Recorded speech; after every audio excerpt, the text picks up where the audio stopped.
Welcome back to the Outer Rim. We are here to discuss the finale of season 2 of The Mandalorian. This is chapter 16, titled The Rescue.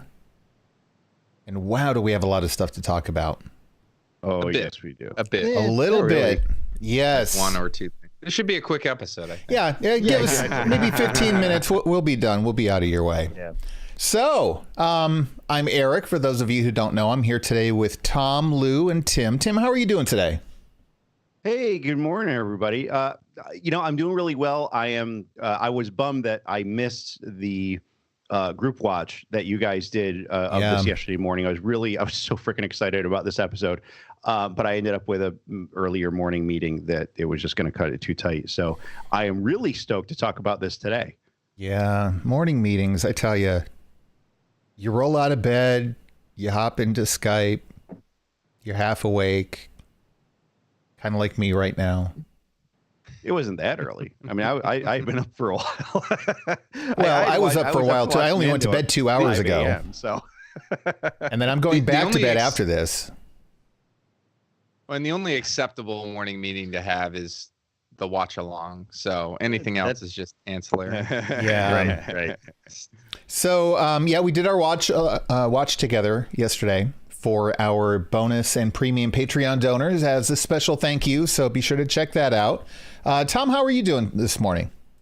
I'm doing excellent. I haven't watched it since our watch along yesterday, but that has not stopped my brain and my heart from just rolling things over in my head. I don't know about you guys or folks listening, but amongst my circle of non-Star Wars friends, I'm the person that folks text when they have questions about things. And so like it was like 11:30, 11:45 last night, and I'm still getting texts asking about, things that are probably, season 3, season 4 issues, or like asking things. So yeah, it's been fun. Tom, just you're the guy that we text when we have questions about stuff too. So I mean, that is true. This is true. I mean, be that guy in my circle of friends, but you're that guy amongst us too. So Tom, this is why you have so many people texting you, is because when Lou, Tim, and I get people, we're like, "Here's Tom's info.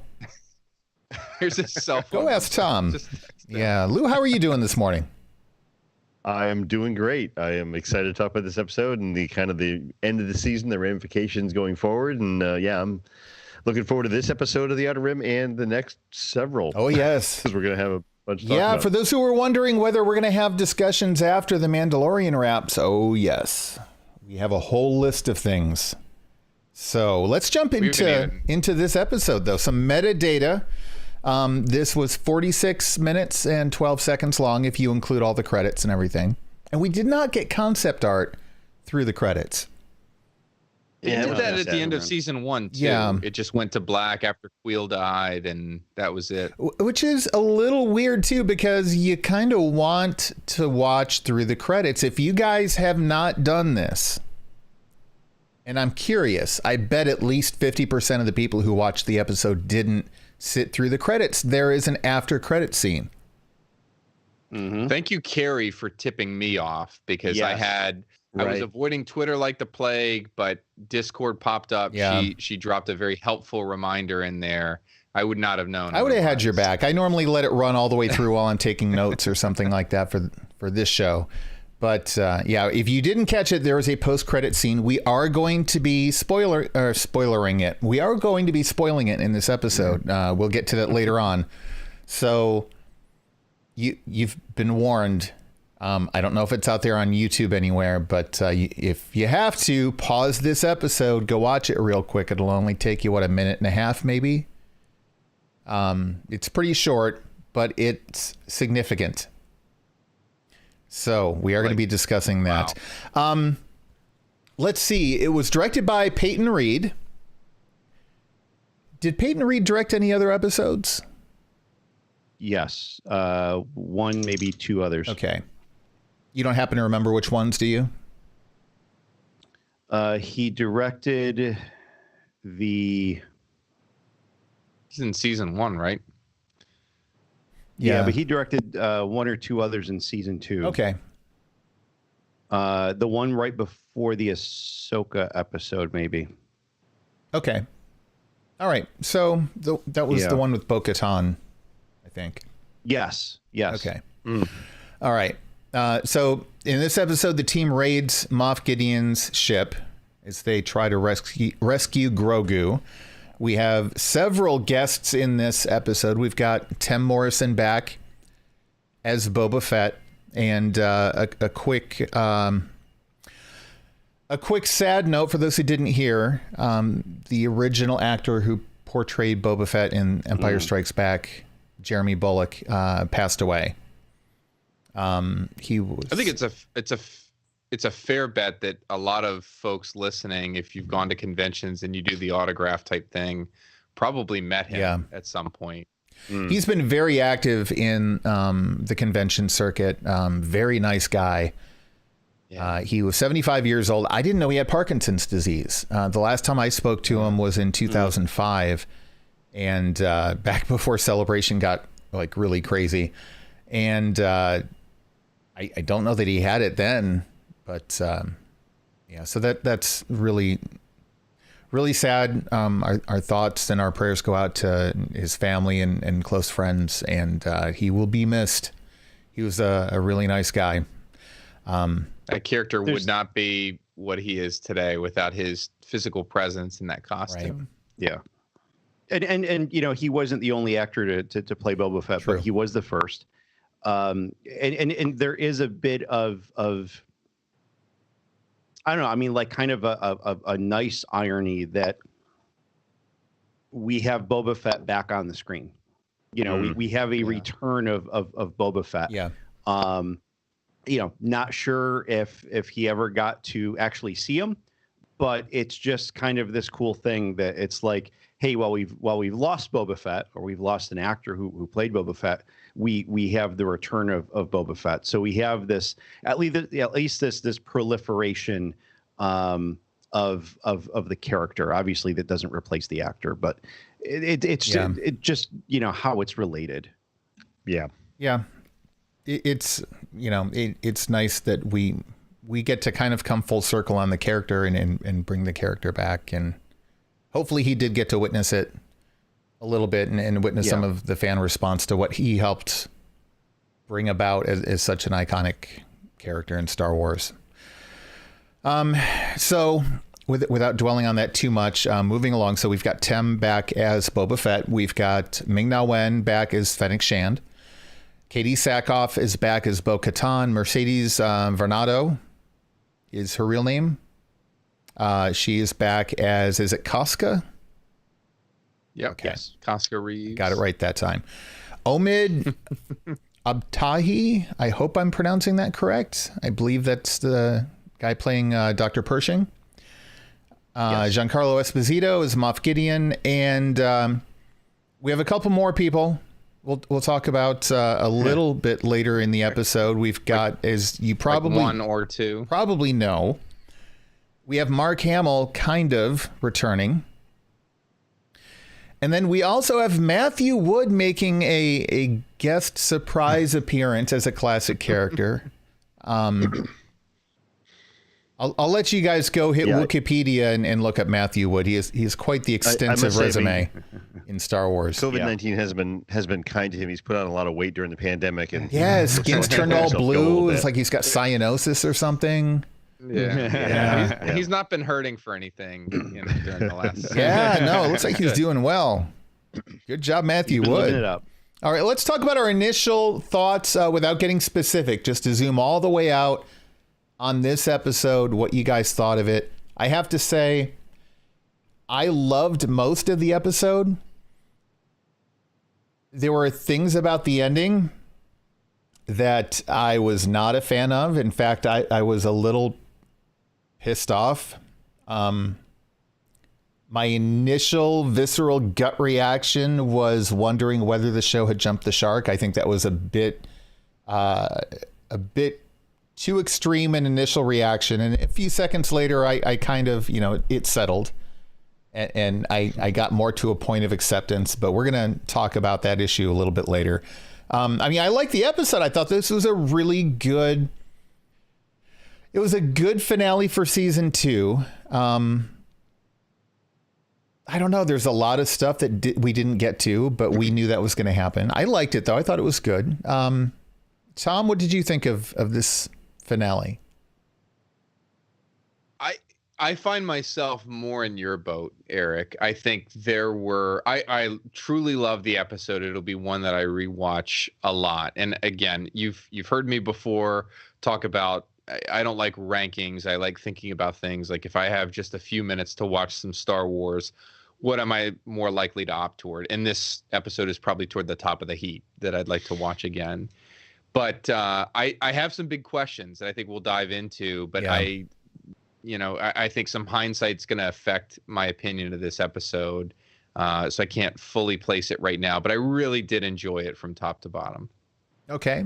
And Lou, what are your thoughts?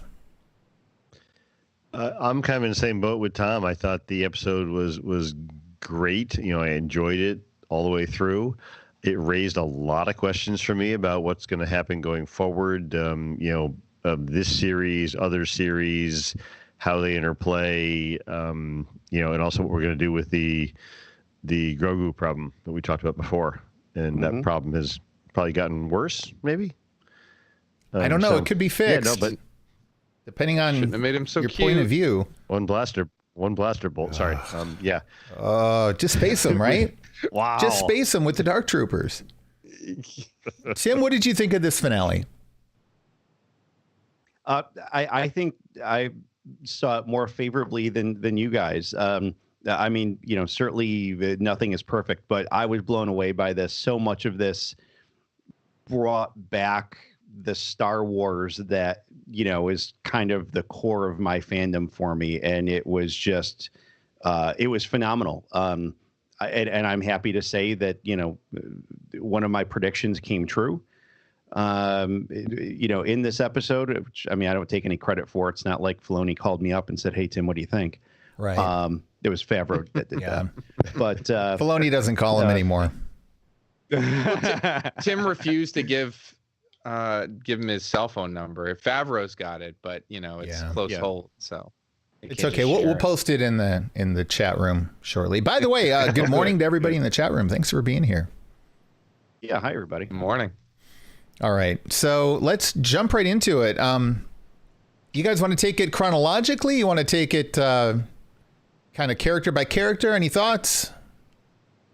I like chronologically. Lot to unpack. This episode just begs us to jump out of order. Yeah, and it really does. All right, we're going to try to keep this on track, though.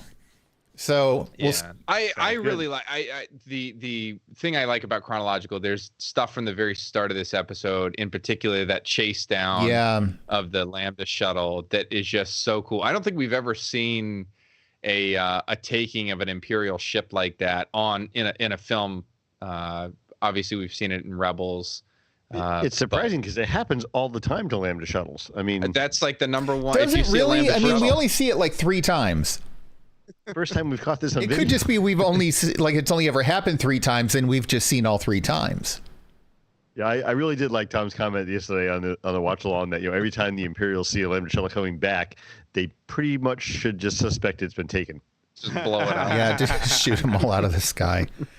Yeah, so the geneticist is back. Dr. Pershing is in this Lambda class shuttle, and one of the things I liked about this episode, there were a lot of good establishing shots. There were a lot of good takes. One of the things I like when I saw it, I was like, oh, that's a really interesting directorial choice when they're looking out the cockpit and Slave One just kind of comes up right across their view there. And we've got some other shots of like the ships that are landed on the planet, and then the Dark Troopers later, and all of that. There were some really interesting shot choices. Did we know before that Dr. Pershing is a quote unquote clone engineer? They never specifically said it, but he had the emblem on his shoulder that was the same from Camino. Yeah. Oh, okay. I missed that. Okay. They hadn't explicitly said it. So for the super nerds, we knew. For the general audience, no, this is the first time they're learning that he's specifically a clone engineer. General audience. Thank you. Well, and it raised the question, and this is tied to a statement that Gideon makes later, but Gideon tells Din later in the episode that he has everything he needs. Presumably, Dr. Pershing is on his way to the ship, so I don't know. One question we had during the watch along is, have they completed that experiment? We saw those like bodies in stasis or in tubes a couple episodes earlier. Didn't really get much resolution on that. It almost seems like Pershing was coming in to finish whatever the genetic work was. Maybe they had already drawn the blood that they needed from Grogu because he was clearly out of it. And I'm wondering if that was a misdirection on Gideon's part, because he says, I got what I need. That's what I'm thinking. He immediately turns around, because I'm thinking to myself, you had the blood before and you ran out. So what's stopping you from running out again if you don't get the answers you're looking for? I really think that's a big part of it. Like, he has, I'm sure he has what he needs to proceed for now, but they don't want to give up that resource because it's you know, an unlimited blood supply as long as they keep Grogu alive. So yeah, It's such an awful thing to think about on a Saturday I morning. know, right? Keep that blood supply alive. So another thing we learned in this scene, It's like the Red Cross. and we see it echoed throughout this episode quite a bit, is don't piss Cara Dune off. That was awesome. That was that was intense. That was one of my favorite moments, and I said this yesterday, but it really bums me out that you know, she's, or whatever you view or however you view the controversy surrounding her, it's become a big distraction. At least it was for me, because I watch her and I want so badly to like the character. I love that interaction between her and the Imperial pilot, where he's goading her about Alderaan. Like, we've never seen that before. We've you know, only seen in a real limited sense the rebellion discussed by Imperials as terrorism. We've never heard an Imperial talk about the death toll on the 2 Death Stars. Right. And yet in the back of my mind, as I'm watching this stuff, I'm just like, why can't we have a non-controversial person playing this? Right. And I'm not casting any opinions about what the things that she has said or her interactions with fans. But my main takeaway is that it's all a big distraction, and it distracts me while I'm watching her. And I thought when her blaster jams later in the episode, they were going to kill her off. I wondered that too. But yeah, it's just, it's a shame, because I try to come in with a clean slate, you know, but I'm, you know, being out there interacting on Twitter and stuff, it's impossible not to see these things happening. And it's just, you know, it takes you out of the moment. Yeah, it's, as you said, it's a distraction, and it's one that I can't imagine Lucasfilm is happy about, because regardless of what does or doesn't happen or what stance you take, it's not a good thing for Lucasfilm to have to deal with or push through. Right. And there hasn't really been any statement from Lucasfilm on any of it, but I don't know. I mean, I still like the character, and that's, it's, I hate having to muddy those waters with what's going on outside of the series in real life. And then there are some times where you're watching, and not necessarily just The Mandalorian, but any content in general, you're watching and it takes away from the content. It kind of breaks you out of the story, because in the back of your mind, you're thinking about, you know, what you saw on social media yesterday or whatever. You know, and speaking of, I tend to really separate those things. We talked about this before, like with Tom Cruise and stuff. And some people do, some people don't. And I think it depends on the circumstance sometimes too. It does. If it's something really, really horrific, it's like, wow, you know, okay, I'll draw the line somewhere. Right. But for the most part, I like you for your acting. I don't care about your political views or your social media or whatever else. But back to the episode here, I think this has been great. These last 2 episodes, we've gotten views of how one side looks at the other. We had the sequence before you go on. Mess hall. There was one thing I was about to say before we got off of this topic. The Pedro Pascal controversy apparently got cleared up too. I don't know if you guys caught any of this. So he's been doing interviews recently. He's in Wonder Woman 84. And so he's been doing the press junket, and I guess, I forget which show it was on, but I guess he cleared up the whole controversy about the helmet thing, and is he still on the series or whatever. Apparently, I don't have the exact quote in front of me, and I saw reports about it. I didn't see the actual footage, but he's saying that basically the whole thing was a non-issue. It either didn't happen or was grossly over-exaggerated. He very clearly stated he's happy to do whatever it takes for the show to continue. So I guess that whole thing is also a non-issue. That makes me happy. It doesn't surprise me. Yeah.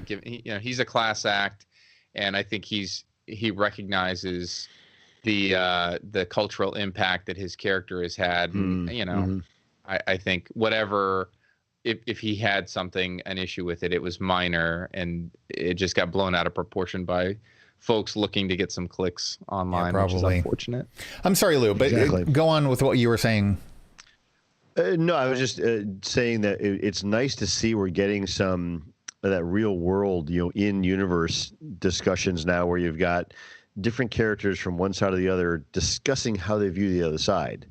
You had the officer and the officer's mess talking about how it's cannon fodder for the guys that run the line, and I don't really care what happened. And we're stomping out the stomping out the rebels. And this side, you're hearing the other side of it saying, you guys killed so many people on our stations and this and that. And it shows the animosity between the two sides and how deep seated some of the stuff really is, whether or not they know the overall scheme of things in the universe with Palpatine pulling strings, right? And where the Empire is heading and that. And kind this of is stuff. the first time that we see in canon, at least in video content, the Imperials referring to the rebellion as terrorists. And the reality is that if you're on that side, if you are an Imperial, you are going to see the rebellion as terrorists.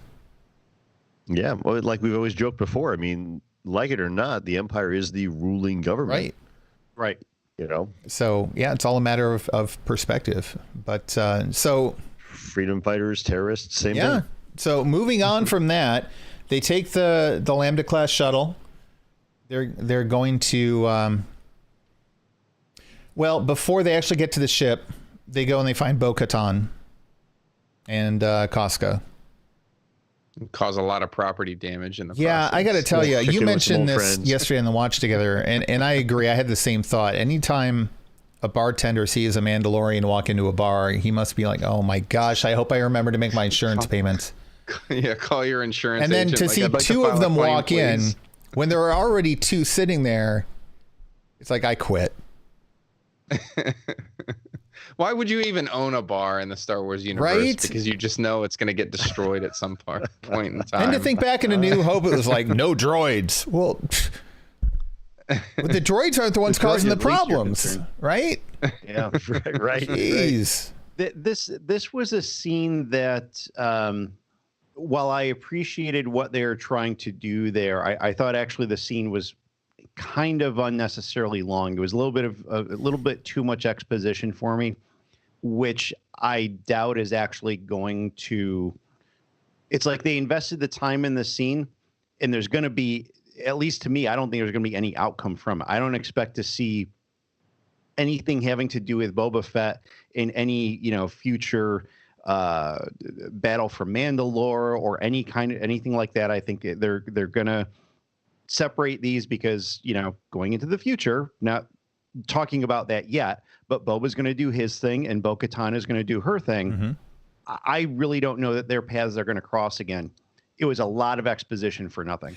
Yeah, I get what they were doing with it, but I did like seeing him catch hell from Bo-Katan and Casca, and it was almost prophetic the way. Obviously, this was written and filmed and completed long before any debates online amongst fans broke out. But after a couple episodes ago, when he came back, there was this debate that popped up, at least on Star Wars Twitter, about Boba Fett and his Mandalorian roots, and is he or isn't he a Mandalorian? And then all of a sudden, you have this real Star Wars showdown between Bo-Katan, Casca, and Boba. And they, but as intimidating as Boba is, like, it was awesome to see Bo-Katan just be like, you're not worthy of that armor. And, the line that really got me was, I've heard your name, or I've heard your voice thousands of times before. Oh yeah. Yeah. That was just amazing. I thought that was a good call out. And I do like the fact, I appreciate the fact that Fett has been confronted twice now, first by Din and now in this situation with Bo. And he does not answer. He does not actually say that he is or is not Mandalorian. He simply says, the armor belonged to my father. Right. That is his answer. That's his party line. That's what he sticks to. He's not going to get into the debate of if he's Mandalorian or not. He probably doesn't even care if he's Mandalorian or not. He's like, this is my dad's. I'm going to wear it, and I can kick anyone's butt here. Yeah. So, that's his attitude of it. And he's basically staying very apolitical with the whole thing. And I like the fact that, I agree with you, Tim. I like that scene. I do feel like it ran kind of long. I like the fact, though, that neither Bo-Katan nor Boba Fett stood down in that discussion. Like, regardless of which character you side with, you've got reason to stand behind that character. They didn't let either side in that argument lose. They basically agreed to disagree, and truly, because they walked away and they worked together after that. Right. So the only thing I didn't really care for that much in that scene, and this is, people are going to misinterpret what my point is in this. I didn't like how easily Casca seemed to kind of kick Boba Fett's butt. I say that not because Boba Fett is like the most awesomest character in the history of awesomeness and all that. It's more that if they are going to use this as an opportunity to try to reestablish Boba Fett as a badass, then having a character who is a subordinate we've never seen before walk in and just throw him around a bar kind of doesn't sell the idea. I took it as they were evenly matched because they threw each other around the bar. Yeah. I mean, it was a pretty even battle. And she literally threw him around the bar, and he didn't do a whole lot to her in return. Not like, I mean, if you were judging that fight, you've got to judge it for Casca. Well, I don't know. I mean, the first round of that went to went to Boba because he threw her over on, took out that cement table. That one first hit that opened the fight. True. But after that, I love that. I do love she had one hit against him. Really, yeah, that was good. Yeah, oh yeah. I mean, I love the choreography of it. I don't know. To me, it felt it made her character seem more badass, and it diminished Boba Fett. And I'm okay. Boba Fett doesn't have to be like the badass ninja of the Star Wars universe. That's fine. Mm-hmm. But if we're taking this opportunity to try to repair the image of Boba Fett that has, for at least a couple decades now, there's been a very vocal group of people in Star Wars fandom, and they're not wrong, who say, the guy didn't do anything. Why is he such a big deal? He had 6 lines. I mean, he went out like a punk in Return of the Jedi. Like, why do people obsess about this guy so much? Yeah, that's not a wrong argument. There's a lot of merit to that. And if this is the attempt to kind of show why Boba Fett is so awesome, he takes on a whole squad of stormtroopers, and then now he's getting tossed around a bar like he's a sack of meat. Though, yeah, I mean, it does show that Casca's pretty competent too. He didn't lose the battle to extent, right? And there's a lot of emotion in that battle too, right? It almost, like in a small way, recalled how angry Sabine Wren got in that sparring scene with Kanan, where she's got the dark saber and he's just goading her, and she just goes off and almost kind of knocks him on his rear, and that's kind of what Casca's doing here. Yeah, I mean, he's talking about Mandalore being turned to glass, and their view clearly is he's not fit to wear the armor. It's clearly this deep-seated cultural thing. And now he's talking trash about their home planet that's still under the boot heel of the Empire to some extent, and that just sets her off. So I think she's got a little bit of extra juice there. Yeah. All right. So moving on from that scene, they establish, okay, well, we have a mission. We're all after the same thing. We're going after Moff Gideon. And I kind of like the plan they come up with. They go in. It's very it's very Endor. It is. Yes. And yet a little more direct, a little more actiony, instead of them kind of slipping in through normal traffic. They do the whole help, we're under attack, save us thing, and so they get to come in hot through the launch tube. And I love that they so intentionally disrupt the launch of the TIE fighters. Right. It was fantastic. Yeah. When we talked about this yesterday, but it was so awesome seeing just how that fight developed. They drop out of hyperspace and it's just guns blazing. But we've only ever seen TIEs launch in a few capacities, in on film, even in Rebels. I mean, you maybe see them launch off the Gozanti cruisers and whatnot, but this felt like something straight out of the Squadrons video game, where you see first person, a TIE launching out of sort of a unique launching mechanism. They're not dropping out of a hangar bay or something like that.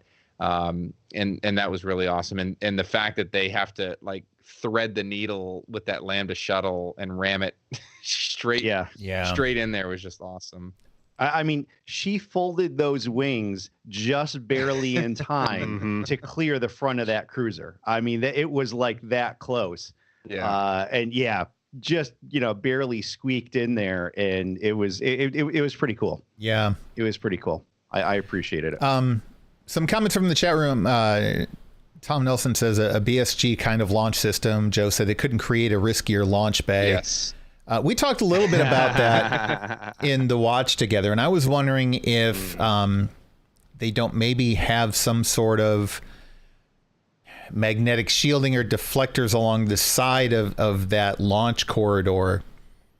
Like the maglev systems they use to launch, monorails or some roller coasters and things like that. And if they just kind of did that, inwardly from the sides to keep people off of those walls, I think that's certainly technology that exists in Star Wars. But remember, these are the same guys that design, huge super weapons that have guys standing at the near the radiation exit, no railing to fall over the edge. No, OSHA definitely does not do inspections there, but the technology exists to make that a little less risky. Overall, I think it looked cool. It looked very cool. That was a cool. That was a cool scene all the way into the hangar, and then they come out guns a blazing. We eventually get to see Din Djarin walk down the ramp, kind of Palpatine like, the fog and the smoke billowing up, and he kind of makes his appearance without his rifle, but with the Beskar spike, which seriously telegraphed that he was going to be fighting Gideon, especially considering moments before they're well, the only thing that it can't cut through is pure Beskar. Right. And he walks off with the Beskar pike on his back. It's wow, they just they told heavy foreshadowing. I see it on his back the first viewing. I'm where'd the pike come from? Did he have that? I'm I gotta go back and look. I do think it would have been cool if they had done it, where he clearly gets surprised by Gideon's attack, but if he's just sort of surprised that his Beskar blocks it, or that Gideon is surprised. I agree. It's still cool. Oh yeah, still very, very cool. Yeah, I mean, that was pretty easy, I think, to predict. But we did predict it. We did get the showdown between the two of those that we were expecting. This is kind of the end of Boba Fett in this episode. Yeah, he which I was a little surprised at, that they just kind of, he's basically the escort service, and then he's out again, which is kind of what we got last episode too. Well, and folks, that I think we had discussed, maybe to a certain extent, how deep does this commitment go? I mean, they had this one interaction, and then both he suddenly owes this big debt over the return of his armor, and this sort of showed that no, he did what he said in terms of getting them to where they needed to go, playing that role. Now he's got other stuff to do. And Fennec was still with him. Yeah. Yeah. That's I mean, true. he did say he was going to be and there she until is he kind got of the part of child back. Yeah. So I 100%. think, he didn't just bolt. Like, I think he was there in the background. If he stuck around, it blows their cover, at least getting in. Right. He could have jumped back. Yeah. A minute I mean, we later. don't see what happens after the end of the episode. And obviously Fennec Shand is back with him by the time we get the post-credit scene. Sure. So, and if he was around outside, he would have been taken out By the cruiser? floating. Yeah. Well, no. Yeah, possibly, but he also would have been taking out some things that were jettisoned from the ship. which actually would have been so much better if he just stuck around. Yeah. You know? Yeah. Could have seen a few more seismic charges detonate. Yeah. No. Which, yeah, I mean, so that was probably like plot wise. I'm sure in the writer's room, there was a discussion of, okay, so what do we do with Fett? Well, we basically effed up the entire landing bay, so he can't land there. Maybe he can dock someplace else, don't know. Maybe we write in that there's another landing bay, which on a cruiser that size, there probably is. But then we have them two separated. And That such. wasn't a landing bay. That was a launching bay. There's a difference. That was a launch bay. Yeah, so there was they definitely call more it launch landing too, bays. but the landing bay was still open. Maybe we have him tool around, but if he's tooling around, he's already basically identified himself as an enemy, and so long as the bridge is under Imperial control, the cruiser is going to be firing at him. That's too much story. So they just said, he goes into hyperspace. He's out. Yeah. It's fine. Yeah, It's, minor kind of plot It's point fine. thing, It was just a and- surprise initially. Yeah. From a storytelling perspective, it totally makes sense. He had to go away. Well, they didn't have much trouble getting to where they needed to go without him. Right. It's not like they needed that extra firepower. Yeah. So it's interesting. Moff Gideon, this is one of the first episodes where we really get to see him do anything. Yeah. And this is the first episode where we get to see anything about his tactics, his strategy. The first thing he does is he goes to Grogu. And you can see, like, as the whole infiltration thing's happening, he's watching, and you can see the suspicious look on his face. Like, he knows there's something about this that doesn't click. He saw the Lambda shuttle. He knows once you see a Lambda shuttle, it's all over. A distress call from that type of ship? No, this is Right. So, Wait, did you check their security? right. So the first thing he does is he goes to Grogu. He knows the bridge is going to be sacrificed. He's activated the Dark Troopers, presumably given them some sort of orders about what to do. He's one step ahead of them. He's probably about 3 steps ahead of them. And I liked getting to see who Moff Gideon he knows is. everything. Huh? Assume he knows everything. Yeah. True. Right? He even Yeah. says Yeah, that in the and I mean, episode. he's really not wrong. Like, right down to which munitions Din Djarin is used on the way to the brig. So I really appreciated that look at his character. I liked how they handled that. And then the backstabbing, like the negotiation over Grogu. And then, how much of that did Din Djarin expect, and how much was he caught off guard by? Yeah. So that was interesting. And we do get that confrontation. And interestingly enough, it wasn't at the end of the episode. It was midway through. That I wasn't expecting. I was expecting that to be the main battle conflict. And it wasn't. For a moment, I almost thought as if they were going to kind of uniquely play this, and if Gideon was going to just work a deal and they were going to have to resolve that issue, or that it would set up a showdown with Bo-Katan, and then whenever that was done, Bo-Katan would confront Din about well, what the heck, you let him go, what's the deal here? But I just loved him jumping Din right in the cell block. He just ignites it and hacks right into his jetpack. I almost wonder if he did that initial hack thinking he could destroy the jetpack and kill him with that one blow. Not just, not a fatal blow from the Darksaber necessarily, Have but the jetpack blow up. cause a malfunction. Although that would have we've never seen Mandalorian jetpacks. That does seem to be the best way to take out a Mandalorian. Yeah, it's difficult. Zero vulnerabilities. Yeah, zero.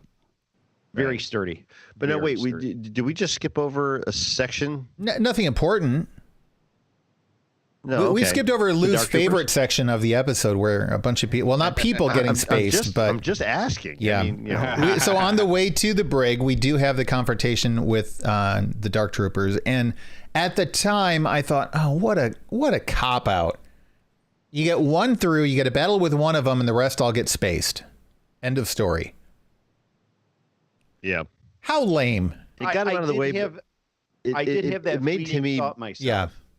Yeah, it felt good though, because I mean they were so overpowered. I mean, if they had 30 of them coming through that door, at least game over. I mean, it's not. You're right. happen. And I mean, even against one, he barely survived it. So I have to say, the moment that they go ahead. Oh, go ahead. The moment that they got spaced, the thing that instantly popped into my head was K2 and Rogue One, where they talk about getting blown up outside the shield gate, and he's like, I can survive in the vacuum of space. That's true. And that thought just popped into my head, and I was like, I bet you they're not gone, but we'll see. Yeah, that's a good point. And I just want to say, and I mentioned this yesterday in the watch together as well, when even if you have a helmet on, there's something pounding you hard enough to pound you through Durasteel into the wall. Even if the helmet survives, the concussive force of that, you're not going to be conscious. Not going to happen. Like his bell just got wrong. Yeah. Just saying. Again, I know arguing physics in Star Wars is silly. I get it. It's like trying to have a logical argument in Twitter. It just, there's no point. But it was I was okay with it. I think the thing from that whole scene that I appreciated most was Din's sheer panic when he saw the doors open and he saw all the Dark Troopers.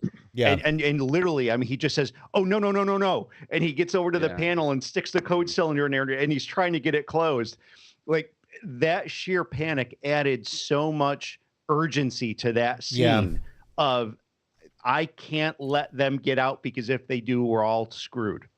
And then it was great that, yes, the one gets through. They really have this, terrific fight. He's trying everything that he possibly has. And it comes down to, one of his weapons that does the tricks. We're like, okay, we found a vulnerability. And like I said, Eric, I had the same fleeting thought that you did of, oh, he spaced him. So, they can fly. They're going to be back. Right. They're going to be back. This is going to happen. So I'm thinking, okay, so we have now a known vulnerability. So that's what can be used against them. And of course, he never even got a chance to do that. But at least there was something. It wasn't, yes, they're overpowered. I did appreciate the additional explanation that we got on them, that, oh, this is third gen. There's not even people in there. These are just full out like killer battle droids. Right. And like that was, I like that they gave that little bit of extra story on them. I like the little montage that they gave of how they were powering up and that kind of stuff, making them look really, really badass.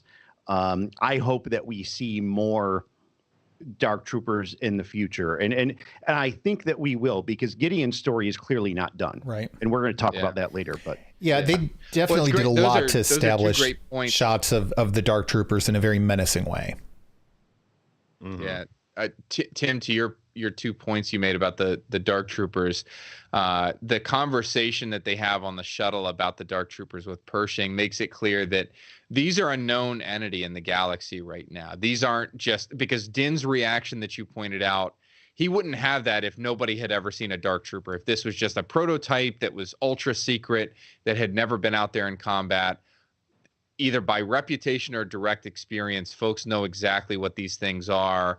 And it's clear that they had a misconception about what stage they were in because, they seem to believe that this is a prior iteration of Dark Troopers, sort of like in the EU where, at one point they were actually like exosuits, right? But the Remnant has sort of advanced this technology. So I think you're dead on that these are not the only Dark Troopers that are out there. Certainly Din and Bo-Katan have experienced some of these things. I really wonder if they were a driving force in the Great Purge, if this was one of the units that was used to really turn Mandalore to glass, as Boba Fett said. Yeah. Yeah. All right. So Din Djarin gets the upper hand with Gideon. They stroll into the bridge and Din. The absolute look on Bo-Katan's face. Like, what? And you know what she's the looking hell at. She ain't looking at is Gideon. this? She's looking past Gideon. She's like, oh, crap. He has the freaking Darksaber. What? No. Let's talk about that. No, this was not how it's supposed to go. Because this has been, from what little I've looked at social media, this is quite the talking point. So we've got this whole thing that Gideon is explaining about, no, she's got to take the Darksaber through combat. And he's like, okay, I yield. Here you go.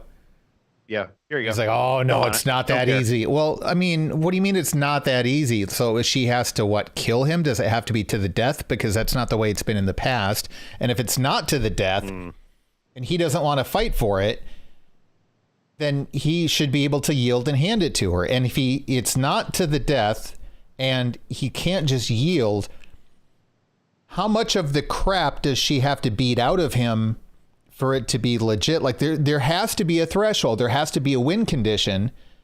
And it's either going to be death or someone yielding. And we know it's not death.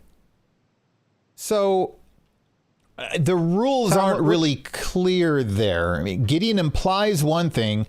Bo-Katan doesn't say anything. She doesn't have a single line of dialogue, if I recall correctly, that gives any clarification there at all. And at the end of the episode, this whole situation isn't resolved.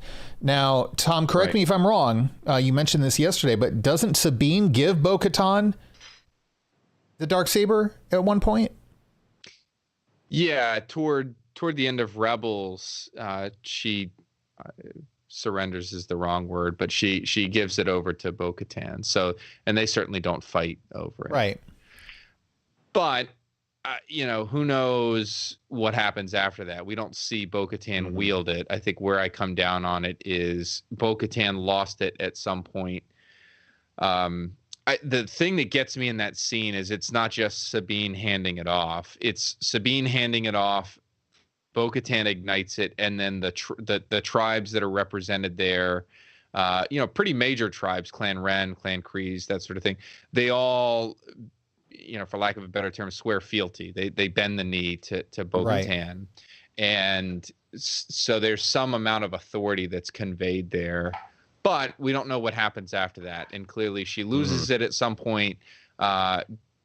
What I question is whether she was challenged after that point because folks knew or found out that she just got handed the blade.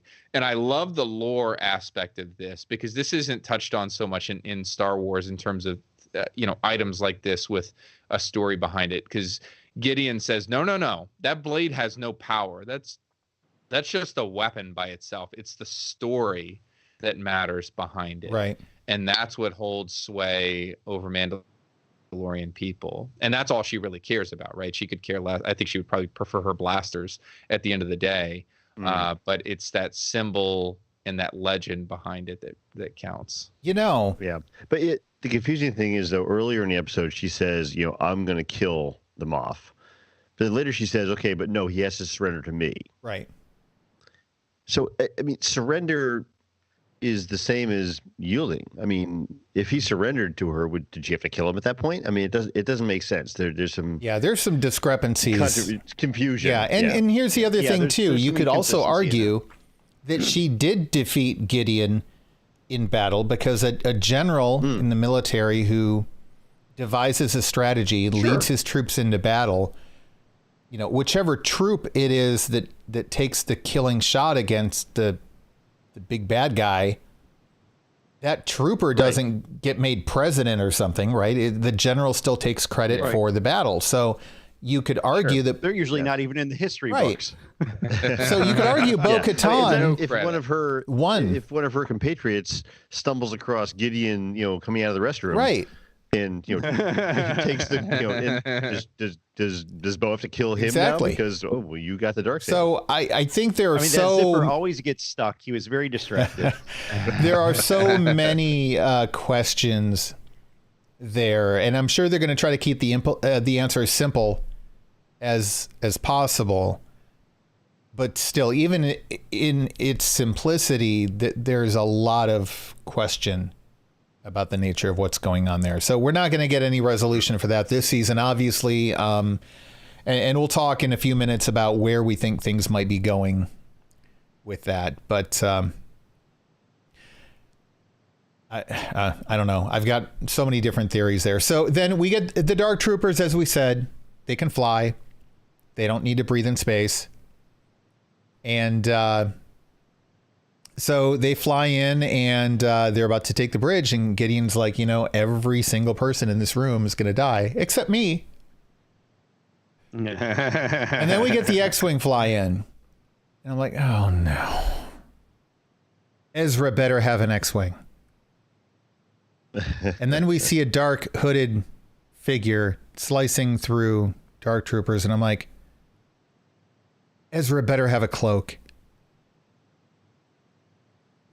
Ezra did have a green lightsaber. And he did have a green. As I'm thinking, Eric, this had better not be Ezra. This had better not be Ezra. I was thinking of you as I'm watching this. And then I kept looking at the hands and I'm like, please don't do the Michael Jackson thing. Please don't do the Michael Jackson thing. Please. Yes, one glove and one bare hand. That's what clued it in for me. That was the final thing where I'm like, oh, yep, one glove. We know who that is. I saw that hilt. Yeah, I'm looking at the hilt. I'm like, is it got like that blaster / lightsaber hilt thing? No, it's not. So I'll do the glass half full thing here for a second. This is the best fight choreography we've seen from Luke Skywalker yet. Yeah. I love that. I'm grateful for that. The special effects. It was. Yeah, go ahead. I was just gonna, with how it was done, with the choreography, with the effects, with the lighting, with everything, it was like there was an aspect of it that it was almost like Vader at the end of Rogue One. That's exactly what I was thinking. It was, even though you're like, okay, it's probably a Jedi, but it's terrifying. Mm-hmm. He was just like, there was no problem at all with these Dark Troopers. And then when he got to the last Dark Trooper and crushed him with his mind, I was like, oh. Yeah. Yeah. Like, I had to use the restroom afterwards. Like, it was like, wow. Like, that was crazy. And I loved every moment of it. It was was good. It was great. That was good. I liked that. Terrifying. I think having the de-aged Mark Hamill worked. You could tell that it was technology. There was something about, it was either the resolution or the lighting or something. You could tell that it was digital trickery, and yet it was about as seamless as anything we've ever seen so far. I have no complaints with it. I'm totally okay with the use of technology there. I think that while you could tell it was spot on, I think they were smart to limit his dialogue, because that was the only part really where it kind of was a little noticeable. And so they handled that wisely. I just didn't want to see Luke. To me, it goes back to this notion that everything in this galaxy has to revolve around the Skywalkers. I live in a small town, what I consider to be a small town. People around here consider this a city, and I don't get that. But I live in a small town in rural, middle of nowhere. And there are people here that I've seen before, I don't know, in a Walmart or something, I'm never going to see again. And that's just in this little town, let alone the entire state or the entire country or the entire planet Earth. In Star Wars, we're talking an entire galaxy. Not every event that happens in the galaxy has to somehow magically tie to Luke Skywalker or his dad or his protege. Like, it's just, the galaxy's bigger than that. And I enjoy getting to see things I love the Skywalker saga. I grew up on it. It's a big part of my life, obviously. But I'd also like to see what else happens in Star Wars. And we got to see what else happens, except nope, it's actually tied back to this again. I'm getting tired of it. Like, it's okay to have non-Skywalker Star Wars, but they won't let us. And I totally agree with that. However, the thing is, we only know about the Jedi in terms of what's going on in the movies that we've had. So that's the Skywalkers, basically. We know at this point in time, Luke is getting ready to start training things and making, he's putting a shingle out, opening up his whole Jedi Academy thing. Well, not quite at this point. I mean, for canon, Kylo Ren or Ben Skywalker is only about like 4 years old right now. So right, but so later on when he towards that, yeah, he knows he's gonna be doing that kind of thing. But my thing is with this is, he's collecting infants now, I guess. Stashing them for later. Brand new that we've never seen. Is that satisfying to the story, to fans?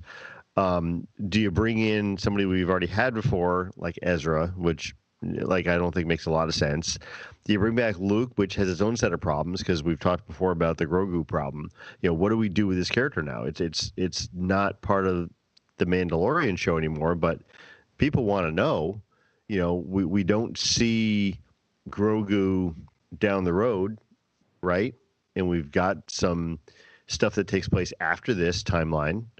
But it's less of a mystery if he goes with Luke than it is if it were some brand new character that shows up and you're like, oh my God, who the heck is this and where are they taking Grogu? Okay, but we've got Ezra before, though. Where Luke is taking Grogu. And it's just as much of a mystery if he goes with Luke, because we have context for Luke, and yet there's no Grogu in it. So now what happens to Grogu? If Ezra takes Grogu, they could be anywhere in the galaxy. There are more stories to tell there, and that's great, because the more Star Wars stories we can have, in my opinion, the better.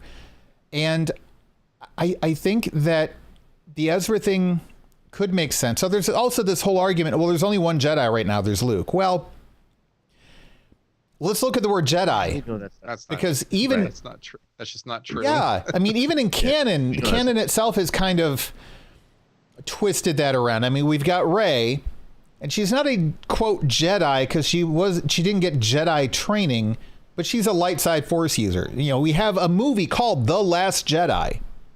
You can't get more clear than that. And yet we have other light side Force users. So is Ahsoka a Jedi? Well, she walked away from the Jedi Order. If you look at the Jedi as an order instead of as a state of light side Force ability usage, then that kind of fixes this whole, well, it has to be Luke argument, because now you've got Ahsoka. You've got, who's the guy from the video game? Fallen Order. Cal Kestis. Yep. You've got Ezra. You've got at least those three. At some point now, you have Grogu. He grows up at some point. Yep. What was that, Tom? I mean, I would have been... I said all three of those are knights, by the way. They're not, at least in terms of, I would call Ahsoka a knight in terms of her qualification, even though she renounced that title. Right. And I know time has passed since the end of Rebels, but Ezra couldn't train a cardboard box. I'm not talking about whether or not they'd be a good teacher. All I'm saying is... Right. But the Ezra thing, there's still stuff that has to be figured out with Ezra. And I think that bringing Ezra in outside of so much context, I think was just a something that they wanted to avoid. For Luke, it makes sense for what he was, for where he was in his life, what he's trying to accomplish. He is, along with Ahsoka, he's the only one, presumably, that we know with enough Force sensitivity to have picked up on the beacon from Grogu. All of that just makes sense. And again, it's now we no longer have a Grogu problem. Grogu is well, we do. Oh, we still have a big Grogu problem. Oh, I don't think there's any problem at all. No, so they never have to go back to Grogu storyline. They can if they want to, but they never have to. In Star Wars, there's no longer a Grogu problem. On planet Earth, there's a massive Grogu problem. Right. Okay. Yeah, I mean, he's a popular Lou's character. wife. People want to know what happened to Lou's him. wife is not going to accept. Wait a minute. Wait a minute. There's no more Grogu. Oh, neither will We're mine. done with Grogu now. Neither will mine. Right. Yeah, that's just not going to be a thing. So there has to be more. So now they've committed to telling additional Luke Skywalker stories, which is the last thing I love the Skywalker saga. Yeah, I didn't want that. You know, that's my mothership, right? But I don't want more Luke. Have they? I think I'm with you, Tim. I think about this choice in two different lights. I know what I would have wanted as a fan, just with where this story was going. I think it would have been cool to see Ezra, quite frankly. Don't give me, that is not a knock on seeing Luke. I was like up out of my chair watching that scene while standing. And I was groaning. I was groaning out loud. At 3 a.m. But I think about this in two lights, and this is, Tim, I don't mean to restate what you're saying, but I think I'm right with you. I think about this from, Eric, where you're coming from, a real world marketing sense, and I think they probably will come back to Grogu. I think when they thought this series out, I think they had an idea that he would be popular. I don't think they knew that he would have this sort of cultural penetration. Not a clue. No. So I don't think that they, I think in that sense, we are not done with Grogu, but I don't think that means that we're going to get additional Luke stories, because there are a lot of different ways that Grogu's story can go, completely splitting off of his path from Luke without ever seeing Luke again. And we can argue about whether that would be thematically or visually. Give the audience some examples, because I know the people listening or watching right now are like, but like what? So a good example is he starts to train, and it's clear that this attachment is too much. You don't need to see that on screen, and then Grogu seeks out Din again. Or you have a very limited scene, season 4 or something like that, where Luke contacts Din and has a conversation, just says, look, I need a babysitter. He doesn't want to be trained.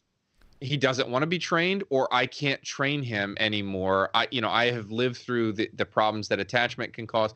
However you want to deal with it. The issue that you bring up is well placed, because we don't see Grogu in the sequel trilogy, and it begs the question, if he's still alive at that point, which age-wise he would be, where did he go? So they've got to think that through, and it's going to be important. But I agree with Tim that he's parked in a safe space right now, at least for a few episodes or even a season. The audience can be safe in knowing that he's off doing Jedi stuff, quote unquote. Story-wise, and I mean that in canon-wise, it makes complete sense to me. I genuinely think that Ezra is going to be saved for the Ahsoka series. I agree. I think that's where we're going with it. I think it would be difficult from a story perspective to bring. They've already brought in one character where if you didn't watch the Clone Wars or Rebels, you needed a primer on Ahsoka to understand. And Bo-Katan. I think bringing two characters in, and Bo-Katan, yeah. Although they, a little bit less with Bo-Katan. Sure. But this was such a significant moment in what Jedi was going to respond to this call. I think if you brought in Ezra, and then, the subtext there is, hey, go watch Rebels, people are going to be like, well, what the heck? Like, who is this guy? It's almost like anticlimactic for folks that aren't fans of Rebels and haven't consumed that content. That's fair. Not that they couldn't go do that, and that's good cross-platform marketing. But I think there would be something lost there. I also think fans, we would be having the exact opposite discussion. Well, where's Luke? What's he doing? Did he not hear this call? And so I wouldn't. We have Luke's story already. No, I know. But you're right. Everything you just said. Looking for other is right. It makes. I'm not promoting Ezra. I just don't want Luke showing up all the freaking time. And I guess that's my point. It's not that I'm upset that we didn't get Ezra. It's that I really don't want everything to have to tie to Luke all the time. And so who's left? And Ezra seemed to be the only other choice. If Ahsoka hadn't already shown up in the series, I would have said Ahsoka would have been a good choice. I don't want Luke. And now we're going to see Luke again the next time we see Grogu, probably, because there has to be an explanation of why we're seeing Grogu again. And we will see Grogu again because you don't have something that is this pure gold of a pop culture reference. And I mean, this is the ability to print money. And it's too good. You don't just put it in a box and put it up on a shelf from a business point of view. At some point, you have to take it back down off the shelf again because it's and that's not a bad thing. If people want more stories with this character, that's what you do. That's kind of how fiction works as an industry, and so that's fine. But now we have to have it tied with Luke, and I guess. To me, I want to see the rest of Star Wars too, but I want the rest of Star Wars to not have to come visit Tatooine and not have to be tied to Luke. And those are the two things that we seem to get over and over and over again. So I'm with you on that. I think one of the problems that Star Wars is going to have to grapple with and grappled with and face blowback from with the decisions in the sequel trilogy was this adherence and this connection to that. It's like, I view it in a marketing sense. This is like Luke is the tried and true product that's always going to sell and always going to get views. But does that function as a ball and chain to creativity because it's limiting you? You're going with what you know will be successful and what arguably fits in the story, because I completely agree with Tim on that point. But does it inhibit them or make them less likely to branch out and take some real risks? And I do worry about that. But I think in this sense it works. I'm not done buying Grogu stuff. So, I mean, I hope he's back and I get like my fully animatronic one that like walks around and, can play with my kids and stuff. While yes, Disney and Lucasfilm love money, from a story perspective, I think that going back to Grogu can complicate things. Unless there is something that they do in a post-sequel trilogy, type of thing. I really hope that ultimately they're doing that. And they can very easily massage this, that, kind of like what you said, Eric, that Grogu left the Academy before the whole, Kylo Ren burned it to the ground thing, or he survived that somehow, or whatever. Some very, very easy storytelling to get him out of it. And then and then here's the adventures of Grogu. So they can do that if they want to, but they can also, basically this episode, they put him on a shelf and they can leave him on a shelf and they can walk away. Yeah. And they never have to go back to him again. The one, and I agree that Luke was the right choice for this because he's going to be looking for people to be trained later on. We know what he's doing, but we don't know what he's doing. But he makes sense for this.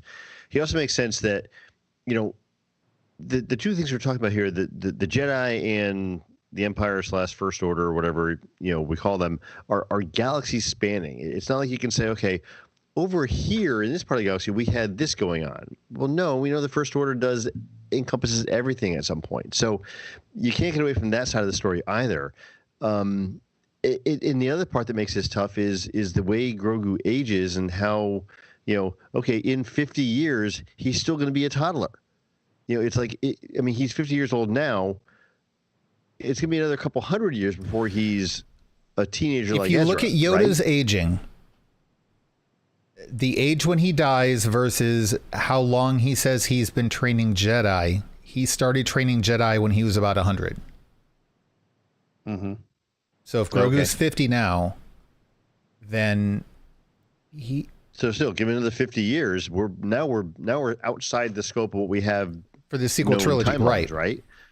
But then, what was he doing? How was he say he wasn't how is he safe during that timeline if he was in Luke's custody? If it's gonna be a long time before he's able to just kind of go off on his own without people going, "Oh, the cute little baby all by himself. Let's take." So the only thing I can think is that because Luke's getting him, like I said, right now Ben Skywalker is if he's born at this point, he's like 3 or 4 years old.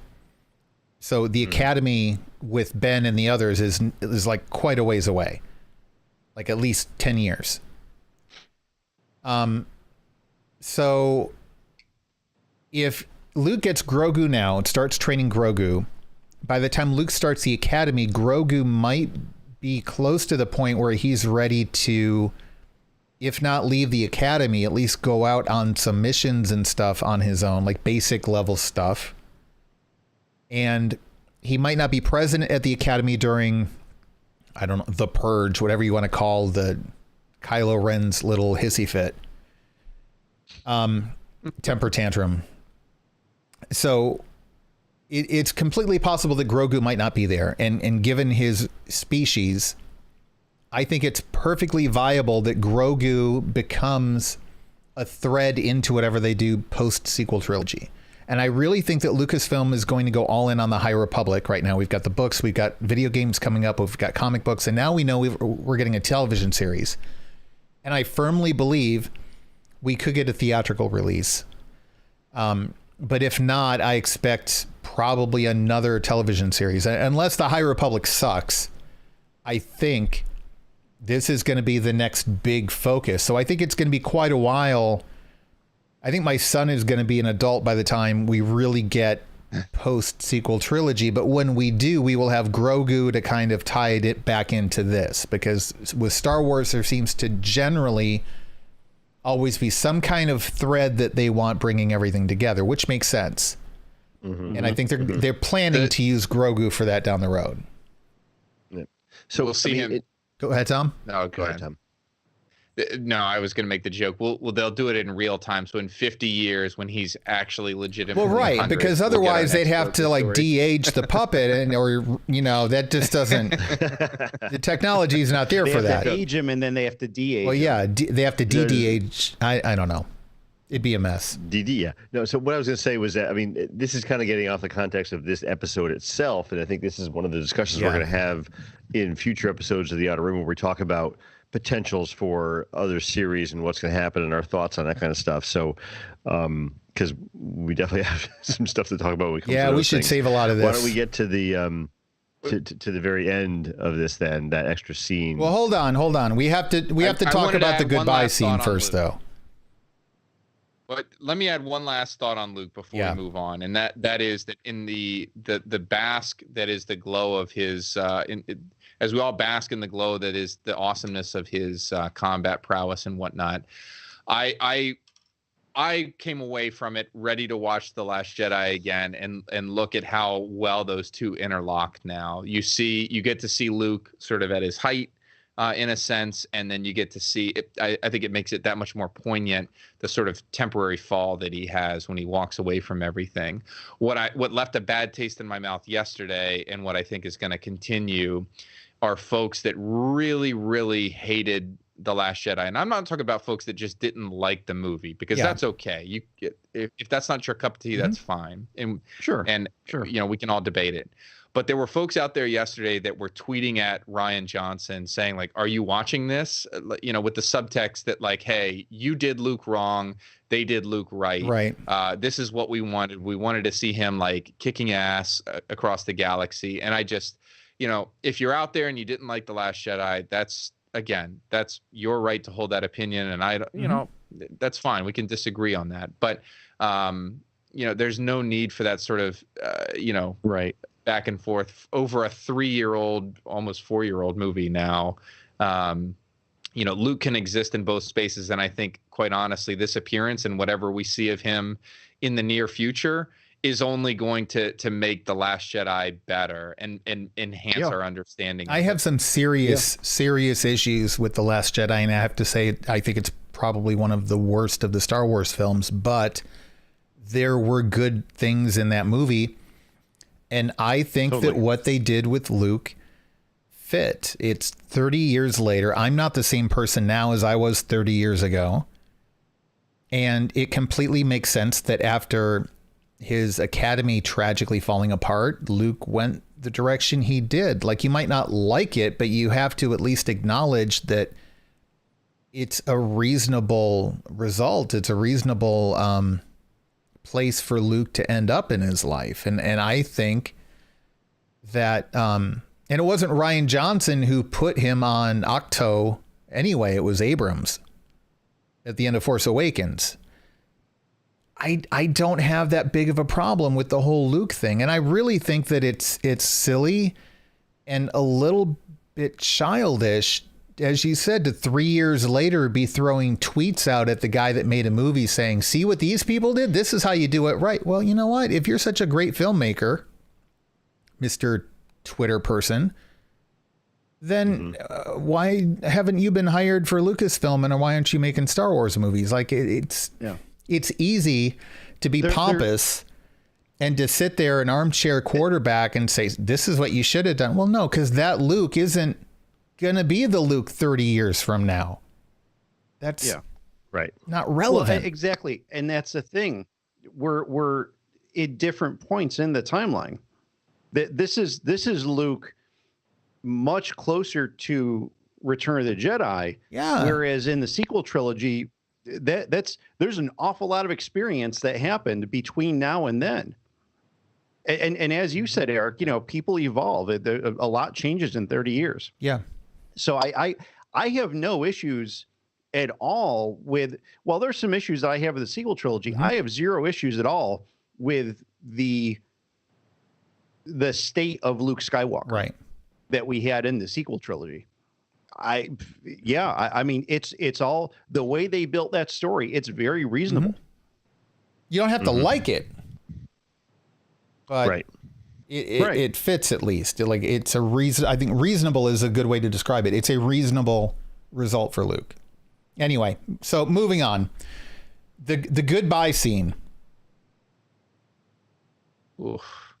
I'm still reeling. I loved how they seem to intentionally not use much dialogue, in part, I think, because of Luke and the technology side of the de-aging of him and all that.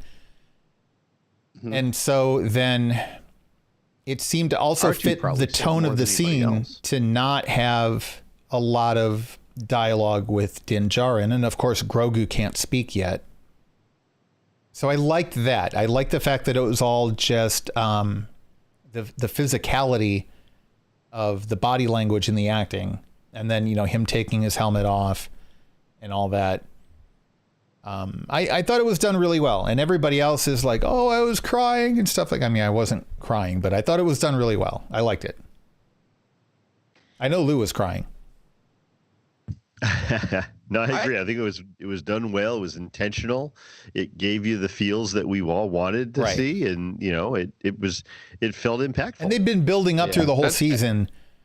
The connection with Din Djarin and Grogu, and specifically Din Djarin's attachment, and kind of the little comments that he's made along the way of, when we find the Jedi, you have to go with them, and they're your people, and they're going to help you, and I know it'll be hard, and all that kind of stuff. There have been 3 or 4 episodes now where there have been comments like that made. So you kind of saw this coming, and you knew they were going to do something with this scene. But I liked the fact that they just kept it quiet and just kind of did it and let it be. Yeah, there didn't need to be a lot of exposition, and I think the weight of it was further emphasized with the amount of silence that was in there. Silence makes a huge statement. I mean, that's even something that, and I'm sure, Lou, you've heard it from your instructor doing improv, that if you're on the stage, you don't have to just be saying something all the time. You can let something sit, whether it's funny or it's dramatic or whatever. And sometimes it's intentional. Sometimes it's holy crap, I don't know what I'm going to say next, so I'm just going to kind of let things sit here for a moment. And yes, to some extent it can get awkward, but also it adds gravity to a situation. And certainly in this, it absolutely does. Mm. Yeah, it was, I think it was probably the best way to wrap up this scene. And I have a lot of respect for the director, Peyton Reed. I think that, I think this was the right way to go. Yeah. Yeah. So, and Eric, you and Lou made really fantastic points. We discussed in the last episode, the one where they infiltrate the Imperial base, that this would, I think we would see some impact pretty immediately from what was happening there, that this wasn't some filler episode, that character development, him taking off his helmet, doing the things that he needed to do for Grogu, we were going to see that play out in a meaningful way. And like, what better moment? He could have done something like that, earlier in the episode. I mean, they could have fit it somewhere, like in the context of a fight or something like that. But putting it here with the goodbye, I think was just here. Like the moment where Grogu touches his face with his 3 little fingers, I was like ready to turn it off and go run up to my kids. But yeah, and like Pedro delivered a fantastic performance. I mean, like watching him tear up as Luke gets on the stoic Luke just walks away. Luke's all business, ready to train I guess his first Jedi, presumably, and he's walking onto that turbo lift, and Din's just, how torn up he is. Meanwhile, somewhere in the background, the helmet off. Yeah, yeah, it's huge. Yeah. I really think that was the perfect ending for that. And also the fact that Luke had dispatched all of the threats. You really got to just sit in that moment with kind of the peace of the moment, as opposed to there being a goodbye in some big conflict or something like that, where you feel like you don't really have the moment to really emotionally say goodbye because you're wrapped up in some big, escape plan or something like that. So I think that was another smart storytelling decision. So yeah, I agree. All right. Well, we should probably move on. We're running pretty long here, as we knew we probably would, but let's move on to the post-credits scene. For those of you who missed it, you might want to pause this and go watch it and come back. We're going to spoil it. If you're going to sit through and have it spoil, it's okay. Still go watch it. I mean, it's a pretty simple scene, so it's still cool to get, like, we can say what happened, but it's still cool to go and actually watch it play out. But basically, the long and short of it is, we're back at Jabba's palace. Of course, Jabba's dead. A very portly Bib Fortuna is sitting on a throne that's now on Jabba's dais. And Fennec Shand comes down the steps that we see Luke come down in Return of the Jedi, dispatches some guards, and then pretty soon Boba Fett comes down, claims Bib Fortuna's throne, and then, as I predicted, I actually said, and I had no spoilers, I actually said title card for a Boba Fett series coming next Christmas. They didn't say Christmas, they said December 2021. I'm claiming that. Close enough. They actually did the freaking title card. Like, they heard me say this on the show, which they didn't. And said, we have to make Eric right. Eric's been wrong so often. We have to give him something. Throw him a bone. Right. So the book of Boba Fett. It's funny, the investors call, we had this big argument about, well, is it 10 new shows or is it 10 shows? And then there was different wording in a couple places. And I'm like, they gave us 9 new shows. I'm telling you.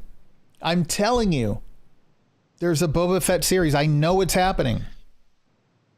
But still, we're still not sure if this is its own series or if it's part of the Mandalorian. That hasn't been cleared up yet. People have been speculating. We're going to talk about that on the next episode of The Outer Rim.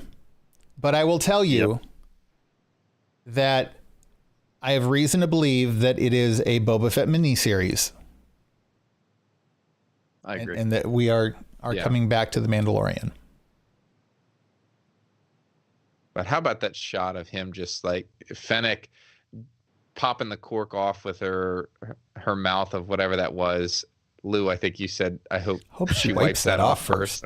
Cleans it. Yeah. Boba Fett takes the throne. Drinking out of that. It was the vibe that it gave me was very old school Conan the Barbarian. Yes. Mm-hmm. Kind of thing. And so like that was awesome. There's some, of course, speculation that he's now running the underworld of Tatooine. No, I don't think that Boba Fett has any desire to do that. It's only going to be him and Fennec and maybe a couple of other people, and they're going to be doing whatever. And he's not going to stick to Tatooine because Slave One is such a core thing. No jumping ahead to the next episode. Doing things.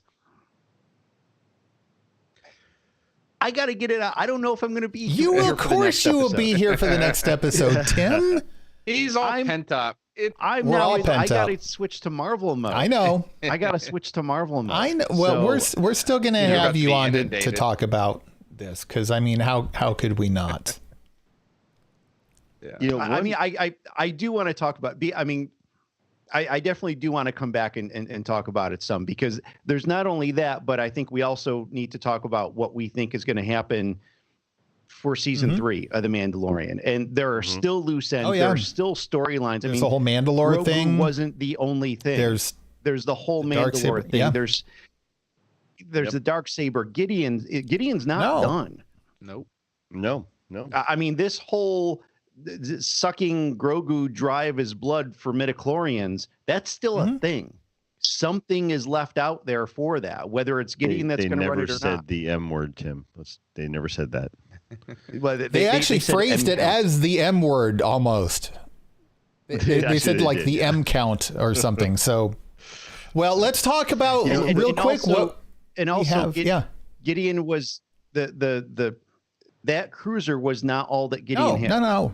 We saw very clearly through, especially in the season, that Gideon had forces here, there, and everywhere. Maybe not big, but he had these other connections. So he was bigger than just that cruiser. And so, there's a lot of stuff. There's definitely more going on in this era of Star Wars. So in case you think the Outer Rim was just here to cover the Mandalorian and then we're done for the next 10 or 11 months. You're stuck with us. Yeah, you're sadly mistaken.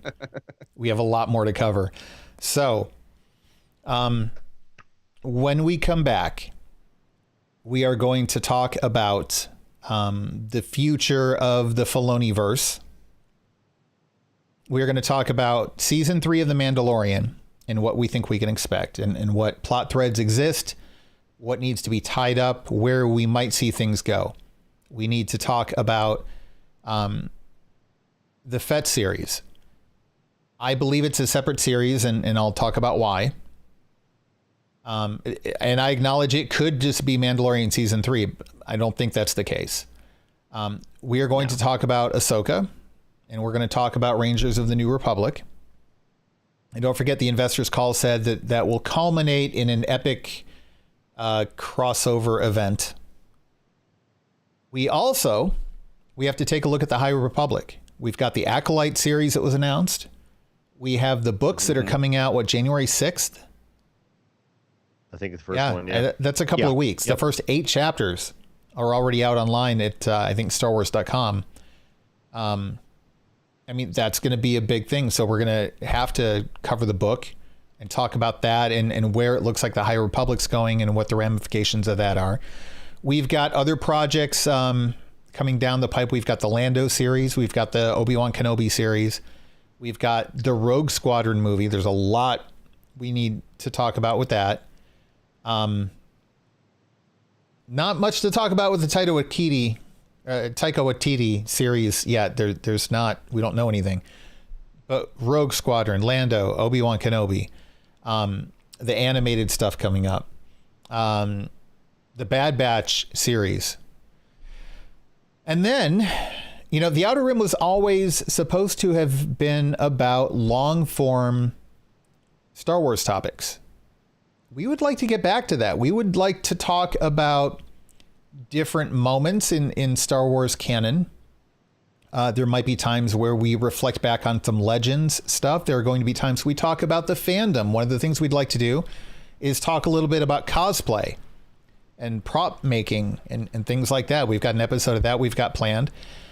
And maybe we'll talk to Tom a little bit about Star Wars trivia and his experiences with that. I'm sure there's some interesting behind the scenes stories. And I think there are some things that people would not expect about that whole side of things. I think there are a lot of sides of the fandom of Star Wars that people haven't gotten a lot of exposure to and might be interested in. There's a lot of different directions to go. So the Outer Rim is going to be around for quite a while. And we want to hear from you. If there's a topic, an aspect of Star Wars you would like to hear talked about, whether it's a theme or an event. We haven't really done much covering modern Star Wars video games. Not only do you still have Star Wars The Old Republic, which just had a major expansion come out. We've got Jedi Fallen Order. We've got 2 VR games. There's a lot of stuff. So, and to branch off a little bit aside from Star Wars on Disney Plus, don't forget, Tim is still doing Guardians of the MCU, and you guys are going to be releasing kind of what we've been doing for The Mandalorian and for the upcoming Star Wars stuff on Disney Plus. You guys are going to be doing the same thing for Marvel, right? Yeah, that's what. So it definitely, in terms of a show like Outer Rim, where we do basically reaction episodes, we're going to have MCU TV doing that, starting with WandaVision, which comes out on January 15th. We'll probably do an introductory episode just before that. And it is going to be a heck of a busy year for Marvel. And we know we're going to have 3 series back to back, pretty much, with very, very little room between them. So from WandaVision to Falcon and Winter Soldier to Loki, 2021 is supposed to be packed full with Marvel stuff. There's those 3 series. There's series toward the end of the year. We've got several movies coming out. We have just gone through the longest period of time in the history of the MCU without having anything new released. We are now going to go into a year that we expect, at least, which will have more content than has ever existed in that amount of time for the MCU. So it's going to be kind of crazy. We also do plan on doing kind of some commentaries with the episodes, with the watch along. So I just started talking about that with the Guardians hosts this past week, now that Lizzie is back. And of course, we may bring in some other Random Chatter hosts as well, just kind of based on whoever's available and interested to jump in and talk about it. I would like to, we'll have a good time. Volunteer anytime you guys are talking about the What If series. Oh, totally. I'd love to hop into an episode or 2 of that. Yeah, and I think that's going to be a lot of fun to talk about because it's non-canonical, so it's totally off script, and you get some really cool, crazy stuff that comes from it. And the What If stories are some of my favorite. What If and DC has Elseworlds, and then Star Wars had Infinities, kind of a What If thing too. I love all of those things. Those are some of my favorite stories. I did want to put in my request for a topical discussion for Outer Rim. Anything Jar Jar would be great. I'm down. Yeah, I think we can get a solid hour and a half on that. I think that's actually legit. I think that you know what, I'm going to add it to the notes here just so we don't forget it. Why not? I think that maybe having a Jar Jar focused episode is smart. Tim, I'm going to let you work on trying to get Ahmed Best on as a guest. I will ask him. I would like you to do that. I will work it and I'll ask him. Yeah, totally. I think that I think Jar Jar gets a bad rap. I think that people have mostly calmed down toward him now, but he's still just kind of an eye-rolling meme sort of thing. And I think that there's I think that there's some discussion to be had there. I hear the words, but what I really hear is hero of Naboo. Oh, well, I don't know. We'll have to. General of the Gungan Army. Bombad General. Okay. Well, see, look, we're giving you this gold right here. We're ready for it. Yeah, we're definitely. We're definitely ready. Somebody said, I don't know if you guys are interested. Somebody said that we have to using a shovel. We have to bring back Eric's elevator pitches. When we did Outer Rim before, I don't know if you guys remember this, but the other host would give me, okay, here's a scenario, pitch a film, go. And on the spot, I'd have to improv a film pitch or a project pitch for it. So there's been a request, at least one, to have that come back. We'll see. I've already got ideas percolating for that, so that's a good one. That doesn't sound good. If he's able to come up with ideas that quickly, that doesn't bode well for me. We'll also have to do a Stump Tom segment where people can... That may be easier than you think. People can send me trivia. No legend stuff. Legends is not Tom's forte, so that'd be making it too easy. That'd be low-hanging fruit. But if you guys want to DM me stuff directly in Discord, because we can't let Tom see it. You can't just post it in Discord, and you can't send it to the email address because then he might see it too. So PM me in Discord. And we're talking canon stuff because it's got to be canon. I know a fair bit of like real, making of type trivia, but my knowledge doesn't run too deep on that front. So we're talking in story. Yep. It's got to be canon. And so message me. In fact, speaking of Discord, if you haven't already, you should go to randomchatter.com/Discord. Join our Discord family. I say family because it's really a lot of people who go there regularly and hang out and discuss Star Wars, Marvel, DC, movies in general, television in general. We have a lot of different discussions going on there. We've got channels for each one of the shows on the Random Chatter Network, which we have more shows than what we have here on YouTube. We've got an extensive list of podcasts on the network, and it's a great place to go and hang out. It's one of the first things I check every morning when I wake up, and I would highly recommend it. Now, for those who donate through Patreon, we do have additional ways of saying thank you for helping us support the network. And we're a nonprofit organization. We don't pocket any of that money. It goes right back into operating costs, which means if you donate anything, even just $1 a month, you become a member of Random Chatter. So we have a whole additional section of Discord that we open up for people who donate anything at all to the network. So that's, at $1 a month, definitely worth it. And then in addition, we were talking about the watch-alongs that we do. And Tim, you said you've got some coming up for the Marvel shows as well. We make those available to the bonus and premium donors. I just less than a minute ago posted the one that you guys did yesterday morning for this. I had it. Thank you. I don't have to do it now. Yeah. So, those are a lot of fun. We've gotten nothing but great feedback on those. And like we said, we're going to continue even without The Mandalorian. We've got stuff for WandaVision, all of the rest of the stuff coming out in 2021 and beyond. So, I don't know. Great stuff there. But and a special thank you to everybody who has been helping support the network. We really, really appreciate you guys. Thank you. All our listeners. We appreciate all of you. You don't have to donate anything to us to make us appreciate you. 2020 has been a rough year. And you guys have stuck with us. We've stuck with you. We're all in this together, and we appreciate each and every one of you. And thank you to everybody in the chat room. We try to stream as many of these live as we can. We're not going to be streaming this weekend. Unfortunately, I have to work during the hours we would normally be recording, and I'm the only guy currently set up for streaming, but we will be recording shows.